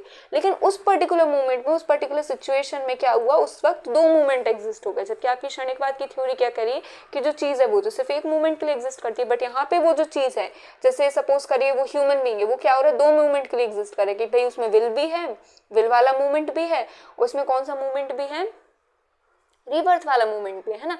तो 2 मूवमेंट के लिए एग्जिस्ट कर गया, तो ये तो क्या हो जाएगा, क्षणिकवाद की थ्योरी को आपको इनकंसिस्टेंट कर देगा, है ना। तो आप कैसे एक्सप्लेन करेंगे कि वो जो चीज है वो नए मूवमेंट को कैसे क्रिएट कर रही है। अब वो बोल रहे हैं, मुझे लगता है ना आप इसका एक्सप्लेनेशन शायद ये देंगे, है ना। वो खुद ही से उनके एक तरह आर्ग्यूमेंट बता रहे हैं कि अगर आप कहते हैं कि ऐसा हो के ऐसा हो रहा है, तो ये क्या हो गया, ये हो गया। अब वो कह रहे हैं कि ऐसा भी हो सकता है कि भाई ये जो चीज है इसकी से जरूरत ही नहीं है, ये क्या हो रही है, अपने आप ही क्रिएट हो जा रही है। तो बोले ये जो होगा, ये आपकी प्रतीत्व समझपा, थ्योरी ऑफ डिपेंडेंट ओरिजिन, आपके जो 4 आर्य सत्य हैं उनको क्या कर देगी, इनकंसिस्ट प्रूफ कर देगी, उनको क्या कर देगी, गलत प्रूफ कर देगी। क्योंकि जो भी चीज एग्जिस्ट कर रही है, it should be depend on a cause, it should have antecedent, है ना। ये जो इफेक्ट है ये अपने आप नहीं आ सकता, उसको क्या चाहिए, कॉज चाहिए, ठीक है। तो ये भी जो है, ये जो केस है वो भी क्या कर देगा, आपकी थ्योरी को, आपकी फिलोसफी को, बुद्धिज्म की क्या कर देगा, इनकंसिस्टेंट कर देगा। अब आप मुझे बताइए कि भाई ये जो मूवमेंट है दूसरे मूवमेंट को कैसे राइज कर रहा है ना। तो ऐसा तो नहीं है कहीं कि ये जो मूवमेंट है और ये जो है ये क्या हो रहा है, साइमल्टेनियस हो रहा है, बिल्कुल साइमल्टेनियसली ही ऐसा हो रहा है कि ये इसने क्या किया, यहाँ पे ये क्या हुई, कॉज हुई, यहाँ पे इसने क्या कर दिया, इफेक्ट प्रोड्यूस कर दिया। तो ये क्या होगी, साइमल्टेनियस, कि भाई ये मूवमेंट आया उसने तुरंत ही क्या कर दिया, ये मूवमेंट राइज कर दिया, है ना। ये साइमल्टेनियसली हो रहा होगा, ऐसा जरूर हो रहा होगा, है ना। बट क्या है, ऐसा हो ही नहीं सकता। क्यों, क्योंकि कॉज और इफेक्ट की जो थ्योरी है, जो बेस है, वो क्या कहलाता है कि जब तक कॉज नहीं होगा तब तक इफेक्ट राइज नहीं कर सकता, है ना। इफेक्ट एंड जो कॉज और जो इफेक्ट है वो कभी भी साइमल्टेनियस हो ही नहीं सकते, है ना। अगर आपको रेन चाहिए तो आपको पहले बादल चाहिए, है ना, बादल आएंगे फिर रेन आएगी, है ना। एक साथ वो चीज नहीं हो सकती, है ना। या तो वो पहले वुड आएगा फिर टेबल आएगी, है ना, पहले कॉज आएगा फिर इफेक्ट आएगा, पहले फायर आएगी फिर हीट आएगी, है ना। फायर और हीट एक साथ नहीं आते हैं, है ना, कि भाई आपने हीट पहले आ गई या हीट बिल्कुल एग्जैक्ट साइमल्टेनियसली आ रही, नहीं ना। कॉज जो है वो हमेशा क्या होगा, पहले आएगा, इफेक्ट जो है वो हमेशा बाद में आएगा। और वो कितने भी आगे पीछे रहे, है ना, मतलब वो कितना भी एक तरह से माइन्यूट डिफरेंस है, बट वो डिफरेंस रहेगा, है ना, जब तक जब कॉज आएगा तभी इफेक्ट आएगा। बट यहाँ जो आप साइमल्टेनियस का केस बता रहे हैं कि ये जो मूवमेंट जैसे ही एग्जिस्ट करेगा, ये क्या करेगा, दूसरे मूवमेंट को राइज कर देगा, ये दोनों क्या होगा, साइमल्टेनियसली आए होंगे ये, बट ये क्या है, कॉज और इफेक्ट की जो थ्योरी है उसे इनकंसिस्टेंट कर दे रहा है। तो इससे क्या हुआ, आपकी जो थ्योरी है, जो आपकी फिलॉसफी है, वो कैसी हो गई, इनकंसिस्टेंट हो गई। चलिए, हमने इतना समझ लिया। तो ये क्या है, ये क्रिटिसिज्म्स है, किस चीज के, क्षणिकवाद के क्रिटिसिज्म्स है ना, कि भाई ये कैसे आया, पहली चीज। तो दूसरी चीज क्या हुई कि जरूर ये पहले आया होगा, फिर इसने क्या किया होगा, फुली डेवलप होने के बाद ये क्रिएट किया होगा। बस इस पर्टिकुलर सिचुएशन में क्या हो गया, दो मूवमेंट एग्जिस्ट कर गए, इसलिए क्षणिकवाद की जो थ्योरी है वो कैसी हो गई, इनकंसिस्टेंट हो गई। फिर वो क्या कह रहे हैं कि भाई हो सकता है अपने आप ही आ गया, उसको इसकी ज़रूरत ही नहीं है, बट ये भी पॉसिबल नहीं है। क्यों, क्योंकि हमें जो थ्योरी ऑफ डिपेंडेंट ओरिजिन है वो क्या कह रहा है कि जो भी चीज़ें एग्जिस्ट करेंगी उनका एक कॉज होना चाहिए, उनके वो किसी ना किसी पे डिपेंड करनी चाहिए, नहीं तो वो क्या बन जाएंगे, इटर्नल बन जाएंगे, है ना। वो कैसी है, लेकिन क्षणिक है, इम्परमानेंट है, डिपेंडेंट है, ठीक है। अब वो कह रहे हैं ऐसा हुआ होगा कि ये बनी और तुरंत ही ये आ गई, है ना, बट ये भी नहीं हो सकता क्योंकि साइमल्टेनियस नहीं हो सकती, क्योंकि क्या करेंगे, कॉज और इफेक्ट का जो रिलेशन है उसी को क्या कर देंगी, इनकंसिस्टेंट कर देंगी। तो ये जो क्षणिकवाद है आप इसे एक्सप्लेन नहीं कर पा रहे हैं, लेकिन बुद्धा ने इसे एक्सप्लेन किया है। उन्होंने कैसे एक्सप्लेन किया है, हमने आपको डिस्कस किया था पिछली क्लास में कि भाई जो व्हील है, जो पॉटर जो है, वो व्हील के थ्रू जो पॉटर बना रहा है, तो उसने उसको पुश दिया, है ना, और फिर वो रुका नहीं, वो उसको कौन पुश कर रहा है, कोई नहीं कर रहा है ना। तो उस व्हील में एक तरह से कॉजल एफिशिएंसी है ना, उसकी खुद की एक पावर है to give rise to that another circle, है ना, कि वो एक राउंड और घूम जा रहा है ना, उसमें कॉजल एफिशिएंसी है ना। तो बता रहे हैं कि उनको किसी जो क्षणिकवाद जो है उसके लिए ये सब की जरूरत नहीं है, उसमें क्या है, एक मूवमेंट में क्या है, कॉजल एफिशिएंसी है to give rise to another movement. अब वो कैसे हो रहा है, क्या हो रहा है, इन सब के लिए क्या हो रहा है, बुद्धिज्म स्पेकुलेशन में नहीं जा रहे, उन्होंने बता दिया उनको जितना बताना था, ठीक है। बट ये क्रिटिसिज्म इंपॉर्टेंट है तो हमने इनको देख लिया। अब इसके बाद हम किसके क्रिटिसिज्म डिस्कस करेंगे, निर्वाण से रिलेटेड या निरात्मवाद से रिलेटेड जो क्रिटिसिज्म्स हैं वो डिस्कस करेंगे, है ना। हमारा फर्स्ट जो एक तरह से क्रिटिसिज्म था सेक्शन वो खत्म हो गया। यही 4 क्रिटिसिज्म है। पहला क्या बोल रहा है कि भाई ये आया, है ना, ये आया मूवमेंट और ये चला गया, इसने कब नया मूवमेंट किया, है ना, कॉज किया, कैसे बनाया, कब बनाया, ये तो पता ही नहीं चल रहा। पहला क्रिटिसिज्म ये हो गया। दूसरा क्या कह रहे हैं कि फुली डेवलप हुआ होगा तब शायद ये दूसरा मूवमेंट बनाया होगा, बट उस पर्टिकुलर सिचुएशन में क्या होगा, 2 मूवमेंट क्रिएट हो जाएंगे जो किस चीज को इनकंसिस्ट कर देंगे, बुद्धिज्म की क्षणिकवाद की थ्योरी को, ठीक है। फिर क्या कह रहे हैं, ऐसा हुआ होगा कि उसको एंटीसिडेंट की जरूरत ही नहीं, वो अपने आप ही आ गया होगा, बट वो क्या करेंगे, वो प्रत्येक समत्पद और जो डिपेंडेंट है, थ्योरी ऑफ डिपेंडेंट ओरिजिन की हर चीज का एक कॉज है ना, वो एक क्या है, डिपेंड है किसी ना किसी कॉज पे, उसको इनकंसिस्टेंट कर देगा। तीसरा वो क्या कह रहा है भाई कि जैसे ये आया होगा ना तभी ये आ गया होगा, है ना, तभी उसने दूसरा मूवमेंट क्रिएट कर दिया होगा, लेकिन ये क्या करेगा, ये जो कॉज और इफेक्ट की जो थ्योरी है उसको इनकंसिस्टेंट कर देगा, क्योंकि cause and effect can never be simultaneous, ठीक है। तो ये 4 क्रिटिसिज्म हमने डिस्कस कर ली क्षणिकवाद के, ठीक है, कि वो क्षणिकवाद को नहीं समझ पा रहे हैं तो वो बताने की कैसे हुआ होगा, है ना, और आप उसके कारण क्या कर रहे हैं, आपकी जो थ्योरी है वो कैसी हो रही है, इनकंसिस्टेंट हो रही है। अब निर्यात्मवाद को या नो सोल थ्योरी को भाई वो क्या कर रहे हैं, क्रिटिसाइज कर रहे हैं। पहले तो बोल रहे हैं कि भाई अगर तुम कह रहे हो कि नो परमानेंट सोल, है ना, कोई परमानेंट सोल नहीं है, तो भाई बॉन्डेज में कौन है ना, जब कोई परमानेंट सोल नहीं है तो बॉन्डेज में कौन है ना। वो क्या पूछ रहे हैं कि अगर कोई परमानेंट सोल नहीं है तो बॉन्डेज जो है वो किसका हो रहा है, और लिबरेशन जो है, निर्वाण जो आप बोल रहे हो, लिबरेशन वो कौन अचीव करेगा, है ना। तो बॉन्डेज और लिबरेशन का जो पूरा कॉन्सेप्ट है, वो जितनी भी इंडियन स्कूल्स ऑफ फिलोसफी है वो क्या बोली कि भाई एक परमानेंट सोल है, वो अनंत अनंत क्या है, काल से फंसी हुई है ना, बॉन्डेज में है, उसको हम लिबरेट करना है।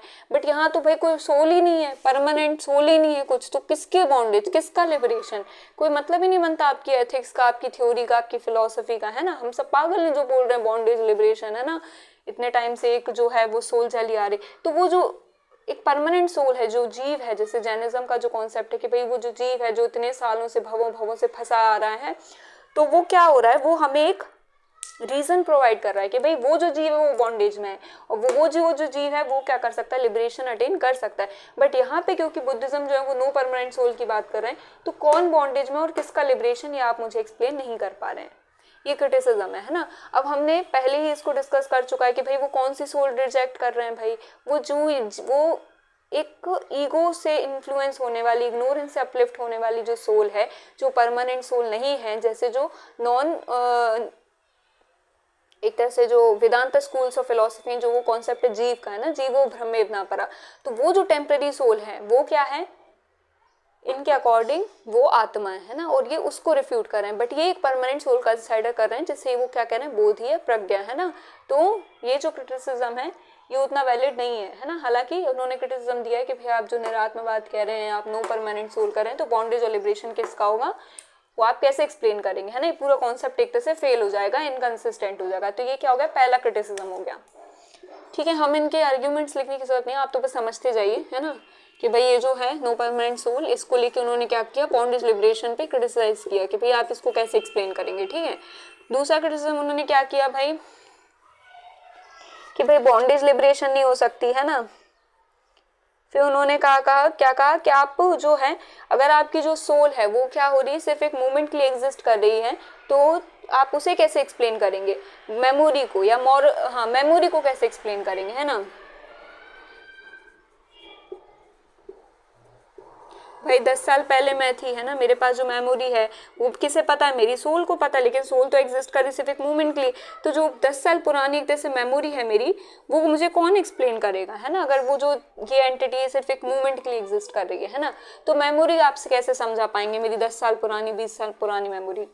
अगेन ये क्रिटिसिज्म है, हमें इसका एक्सप्लेनेशन देने की जरूरत नहीं है, बट हमारे पास इसका एक्सप्लेनेशन है कि भाई आप ये जो मूवमेंट है ना, ये सोल जो है ये सिर्फ एक सेकंड के लिए एग्जिस्ट नहीं करी, एक क्षण के लिए एग्जिस्ट नहीं करी, एक मूवमेंट के लिए एग्जिस्ट नहीं करी। ये जो मूवमेंट का कॉन्सेप्ट बुद्धा दे रहे हैं, ये मेटाफिजिकल एंटिटी है, मेटाफिजिकल यूनिट है, मेटाफिजिकल मूवमेंट की बात कर रहा है ना।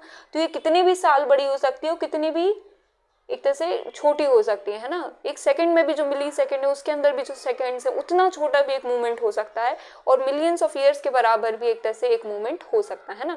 तो ये जो मूवमेंट का कॉन्सेप्ट है मेटाफिजिकल है, ये फिजिकल जो मूवमेंट आप सोच रहे हैं क्षण है, ये वो नहीं है। इसलिए मेमोरी पावर हम एक्सप्लेन कर सकते हैं, बट ठीक है, उन्होंने क्रिटिसाइज किया क्योंकि उन्होंने जो कॉन्सेप्ट ऑफ मूवमेंट है उसको, या क्षणिक जो है उसको क्या किया है, सेकंड के सेंस में ले लिया है ना। तो ठीक है, हमें ये क्रिटिसिज्म बस याद रखना है कि भाई आप मेमोरी कैसे एक्सप्लेन करेंगे, है ना। पहला क्या हो गया क्रिटिसिज्म कि भाई बॉन्डेज लिबरेशन को आप कैसे एक्सप्लेन करेंगे, क्योंकि आप कोई परमानेंट सोल नहीं मान रहे। क्योंकि आप कोई परमानेंट सोल नहीं मान रहे, तो आप जो मेरी मेमोरी है जो 10 साल पुरानी 20 साल पुरानी, वो मैं कैसे रखूंगा, है ना, वो कौन रखेगा उनका रिकॉर्ड, तो वो आप एक्सप्लेन नहीं कर पा रहे। थर्ड जो क्रिटिसिज्म है वो क्या कह रहा है, भाई बॉन्डेज लिबरेशन अगर आप नहीं समझा पा रहे, तो जो पूरा मॉरल कॉन्सेप्ट है ना, वो क्या हो जाएगा, फेल हो जाएगा। क्यों फेल हो जाएगा भाई, क्योंकि आप कह रहे हैं कि भाई this movement give rise to this movement, है ना। तो भाई जो अष्टांगिक मार्ग है, दुनिया भर की चीजें हैं, लिबरेशन के लिए जो भी वर्क कर रहा है ना, वो कौन है, वो ये मूवमेंट है, और उसको लिबरेशन जब मिला है ना, तो ये मूवमेंट क्रिएट हो गया, है ना। तो लिबरेट कौन हुआ, ये जो पूरा मॉरल कॉन्सेप्ट है ना, ये ही फेल हो जाएगा। क्यों, क्योंकि भाई ये जो मूवमेंट है ये क्या कर रहा है, लिबरेशन के लिए एक्सपायर कर रहा है ना, आपके अष्टांगिक मार्ग फॉलो कर रहा है, कुछ भी कर रहा है, और लिबरेट कौन हो रहा है, ये नेक्स्ट मूवमेंट है ना। तो ये क्या कर रहा है भाई, एक्शन कोई ले रहा है, उसके जो फल है उसको वो किसी और को मिल रहा है। तो ये तो पूरा मॉरल कॉन्सेप्ट ही खत्म हो गया, है ना, फिनिश हो गया, कि भाई मैं जो है, मैं इतनी मेहनत करूं, मैं तपस्या करूं, सब करूं, और जो लिबरेट कौन होगा, वो नेक्स्ट मूवमेंट होगा, है ना। उसका मेरा कोई कनेक्शन ही नहीं है ना सोल है कुछ कॉमन, ना कुछ है ना, सिर्फ बस मेरे अंदर एक कॉजल एफिशिएंसी है to give rise to that another movement, इसके अलावा मेरा उससे कोई रिलेशन नहीं है ना। तो ये क्या हो रहा है, मॉरल जो कॉन्सेप्ट है उसको क्या कर रहा है, फेल कर रहा है। ये हमारा क्या है, बुद्धिज्म का, निर्यात्मवाद के क्या है, क्रिटिसिज्म्स है ना। अब क्या रह गया, प्रोडक्शन डिस्ट्रक्शन को आप एक्सप्लेन करके बताओ, ये पूछ रहे हैं वो बुद्धा से, है ना। आई होप ये तीनों आपको समझ में आ गए होंगे, है ना। इसके बाद जो हमारा जो लास्ट क्रिटिसिज्म का जो एक पोर्शन है, जो बुद्धा से वो पूछ रहे हैं कि आपकी थ्योरी जो है वो, मुझे जो सिंपल सा कंसेप्ट है प्रोडक्शन डिस्ट्रक्शन का, भाई ये बस आप मुझे क्या करो, एक्सप्लेन करके बता दो, है ना, मैं मान जाऊंगी आपको, है ना। वो क्या बोल रहे हैं, आप प्रोडक्शन और डिस्ट्रक्शन का जो कॉन्सेप्ट है वो क्या करो, वो पूछ रहा है कैसे करेंगे, है ना। तो अब हम उनको क्या कर रहे हैं, करके बताएंगे। और वो पूछ रहे हैं कि भाई आप ये जो प्रोडक्शन और डिस्ट्रक्शन का जो है ये क्या होगा, आप जरूर आप क्या कह सकते हो, आप इसे सिर्फ 3 चीजें कह सकते हो कि प्रोडक्शन और डिस्ट्रक्शन जो है वो या तो एक एंटिटी की क्या है, सेम चीजें है ना, सेम नेचर के हैं, same nature of a thing, है ना, कि एक चीज के क्या है, सेम नेचर है ना भाई। वही चीज क्या हो रही है, प्रोड्यूस भी हो रही है, डिस्ट्रक्ट भी हो रही है, तो वो जो चीज है उसका क्या होगा, एक नेचर हो गया और वो लगभग सेम नेचर के हैं। लेकिन अब इससे क्या होगा कि भाई अगर ये सेम नेचर के नहीं, पहले तो वो बता रहे हैं भाई 3 कंडीशन में आप कह सकते हो। पहला कि भाई ये तो या तो ये सेम नेचर है किसी एक चीज के, या फिर ये क्या है 2 डिफरेंट स्टेजेस हैं ऑफ वन थिंग, है ना। या फिर आप क्या कहोगे कि बिल्कुल ही 2 डिफरेंट क्या है, एंटिटीज हैं या क्वालिटीज हैं, है ना, ऑफ अ थिंग। आप सिर्फ यही 3 चीजें हैं जो जिसके बारे में आप क्या कर सकते हैं, कह सकते हैं when it comes to production and destruction. ठीक है, क्या कह सकते हैं आप कि भाई या तो वो सेम नेचर की चीजें हैं किसी एक चीज की, या फिर क्या है 2 अलग स्टेजेस हैं किसी एक चीज की, सिर्फ एक थिंग की बात कर रहे हैं, है ना, वन थिंग, है ना, एक थिंग की बात करें। या फिर क्या है एक जो चीज है उसकी 2 अलग अलग क्वालिटीज हैं, बिल्कुल डिफरेंट क्वालिटीज हैं, या तो बिल्कुल सेम है या तो 2 स्टेजेस हैं। अगर आप कह रहे हैं कि वो सेम नेचर है ना किसी चीज का, तो इसके लिए वो क्या आर्ग्यूमेंट दे रहे हैं कि भाई अगर जो एक चीज है वो उसकी अगर कोई सेम नेचर की 2 क्वालिटीज हैं तो वो क्या हो जाएंगी, विद टाइम क्या बन जाएंगी, सिनोनिम बन जाएंगी। फॉर एग्जांपल जैसे जो हमने स्टैंडर्ड बुक्स में या क्लासेस में जो हमने सीखा है, तो हमें जो स्टैंडर्ड एग्जांपल क्या मिलता है सुनने में कि भाई जैसे ये पेन है ना, तो ये जो पेन है इसकी अगर 2 क्वालिटीज हैं कि भाई या तो ये लिख सकता है या फिर इसमें इंक जा सकती है ना। तो जो इंक है और जो राइटिंग है विथ टाइम क्या हो गई, ये दोनों चीजें कैसी हो गई, सिनोनिम हो गई, है ना। इस पेन की क्या क्वालिटी, हम क्या कह रहे हैं कि ये जो पेन है इसकी एसेंस क्या है, इसकी क्वालिटीज क्या है कि भाई या तो हम इससे लिख सकते हैं या वो जिस चीज में इंक है ना, इंक में पेन होता है ना, और पेन से ही हम लिख सकते हैं ना, और तो कोई ऐसी चीज है नहीं जिससे हम लिख सकते हैं। और जिस भी चीज से हम लिख सकते होंगे उसमें कुछ ना कुछ एक मटेरियल होगा जिसे हम इंक कह रहे हैं।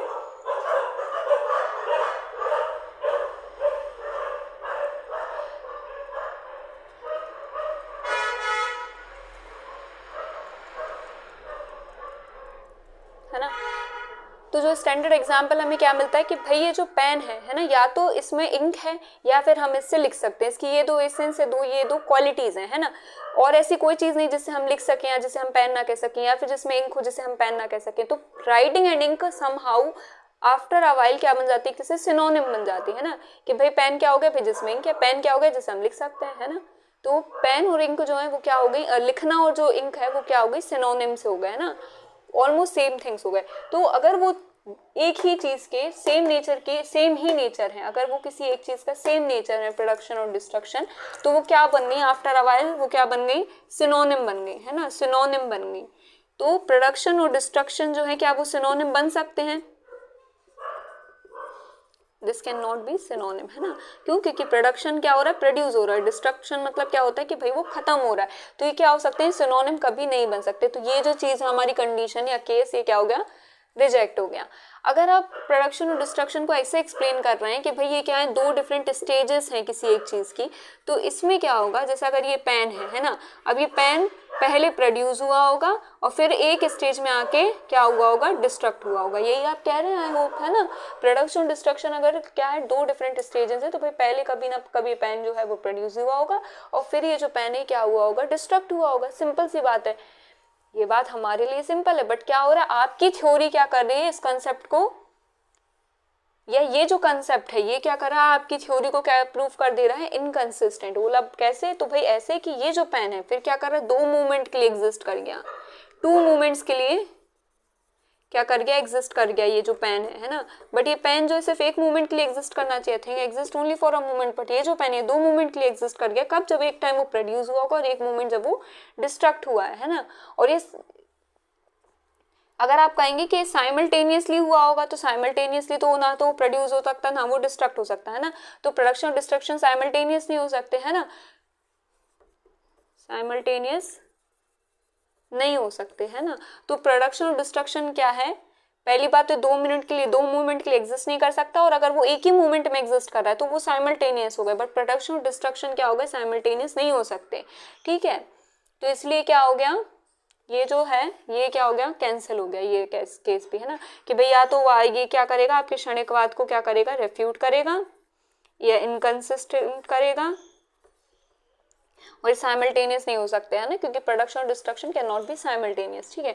अब अगर ये बिल्कुल ही दो डिफरेंट एंटिटीज हैं, है ना, बिल्कुल ही डिफरेंट एंटिटीज हैं, कि भाई दो डिफरेंट एक तरह से क्वालिटीज हैं ऑफ सेम थिंग, है ना, कि भाई ये जो पेन है इसका ना प्रोडक्शन से कुछ लेना देना है, ना डिस्ट्रक्शन से कुछ लेना देना है ना, इस ना प्रोडक्शन की मूवमेंट से कुछ लेना देना है, ना डिस्ट्रक्शन की मूवमेंट से कुछ लेना देना है।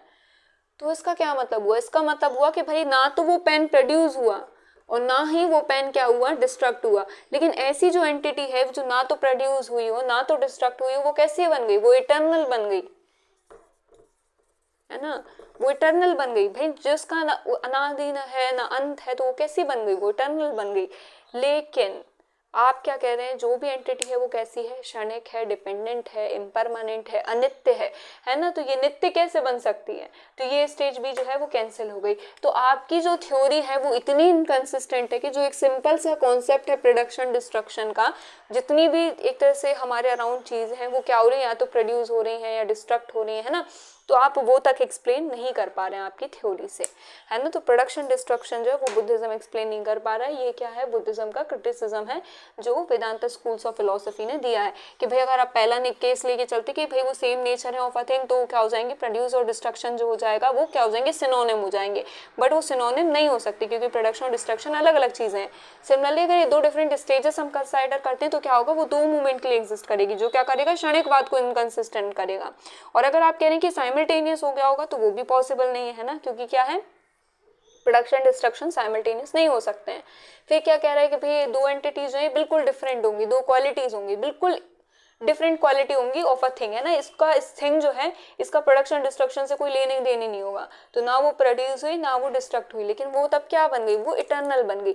और जो बुद्धिज्म की फिलोसफी है वो क्या कह रही है कि जितनी भी चीज़ें हैं वो कैसी हैं, क्षणिक है ना, डिपेंडेंट है ना, तो ये इटर्नल नहीं हो सकती है।